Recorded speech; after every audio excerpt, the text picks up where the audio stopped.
माँ, क्या बकवास है ये? आपका बुढ़ापा क्या आ गया? आप सठिया गए हो क्या? अरे क्या हो गया, आप चिल्ला क्यों रहे हो ऐसे? ऐसा क्या इन कागज पे? वकील के पास जाके आ रहा हूं मैं।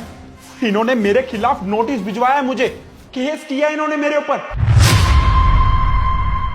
क्या केस किए? मैं कुछ समझी नहीं, किस चीज का केस किया हमने इन पे?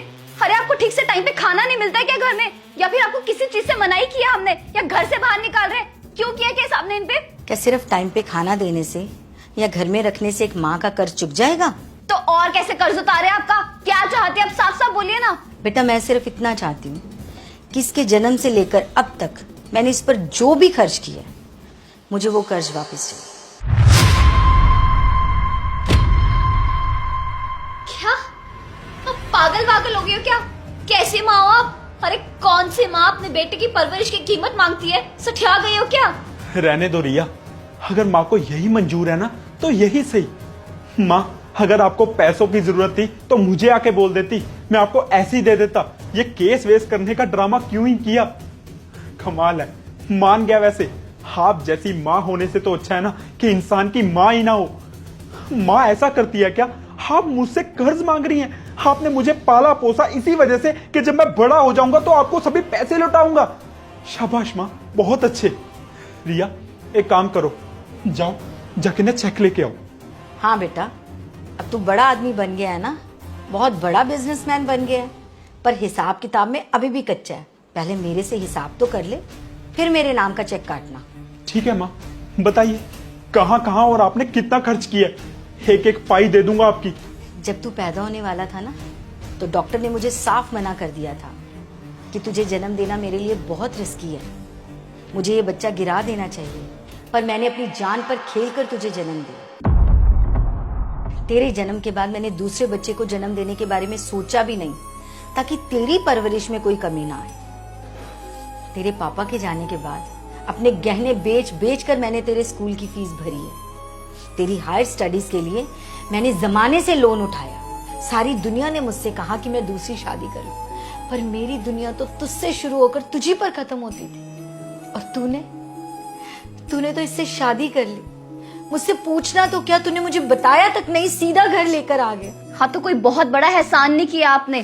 कोई भी माँ होती है ना तो यही करती है। आपने भी माँ होने का फर्ज ही निभाया है। अगर आप ये सब कुछ ना करती तो क्या आपका बेटा जिंदगी के जिस मुकाम पे है वहां पहुंचता? नहीं।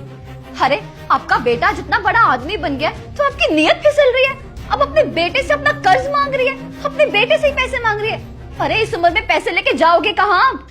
नियत तो बहू मेरी कुछ और ही थी। मुझे लगा था मेरा परिवार पूरा हो गया, राहुल के बच्चे हो गए हैं, अब मैं इसके बच्चों को गोद में खिलाऊंगी, खूब आराम करूंगी। मम्मी जी, आराम? आप आराम ही तो करती हैं सारा दिन। आपकी बहू के आपसे बर्तन मंजवाती है, घर में सफाइयां करवाती है। नहीं ना, तो क्यों कर रही हैं आप? ये सब करवा लेता ना तो मुझे ज्यादा खुशी होती, पर तेरी बीवी को तो मैं घर में सुहाती ही नहीं हूँ। पर तुम लोगों ने क्या किया, मुझे पीछे एक कमरा दे दिया, एक कोठरी में डाल रखा, क्योंकि बहू को मुझे अपने रिश्तेदारों, अपने दोस्तों से मिलवाने में शर्म आती है। हाँ, तो कोई जेल में नहीं रखा आपको, वो जेल नहीं है, अच्छा खासा कमरा दिया आपको इतने बड़े घर में। और वैसे भी उस कमरे में ना आपको सब कुछ मिलता है। किस चीज की मनाही है आपको? अरे क्यों ड्रामा कर रही है आप यहाँ खड़े होके? अब क्या पूरा का पूरा बंगला नाम कर दे? और वैसे भी आप क्या चाहती है, अपने दोस्तों के सामने आपको मिलवा के अपनी बेइज्जती कराऊं मैं? पूरा बंगला दे दूं आपको? नहीं बहू, बंगला तो तू ही रख, मुझे नहीं चाहिए। तो क्या चाहिए मम्मी जी आपको फिर? क्यों कर रही है ये सब? बेटा, मुझे तो बस तेरा थोड़ा सा टाइम चाहिए, बस तू थोड़ी देर मेरे पास आके बैठ जाया कर, मुझसे कुछ बातें कर लिया कर। पराई नहीं हूँ, माँ हूँ तेरी। बचपन में तुझे अपने हाथों से खाना खिलाया, बस अब बुढ़ापे में तू मुझे खाना खिला दिया कर। सिर्फ इतना ही चाहती हूँ मैं। समझ गया माँ मैं कि आप मुझे क्या समझाना चाहती हैं। हम बच्चे भी आजकल कितने पागल हो चुके हैं ना। ये दुनियादारी का झूठा दिखावा, ये झूठे पैसों का घमंड, ये सब हमारे दिमाग में इतना हावी हो चुका है कि हम अपने माँ बाप को भूलते ही जा रहे हैं। आपने हमें पाल पोस के इतना बड़ा किया, और जब आपका अब ये समय आया कि आपको हमारी जरूरत है तो हम आपसे पीछे हो रहे हैं।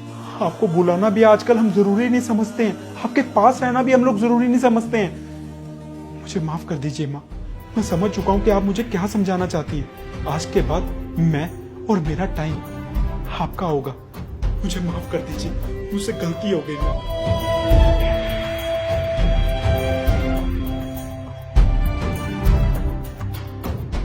उम्मीद करता हूं कि आपको ये वीडियो बहुत पसंद आई होगी। प्लीज इस वीडियो को अपने फ्रेंड्स के साथ और अपनी फैमिली के साथ ज्यादा से ज्यादा शेयर करें। Thank you.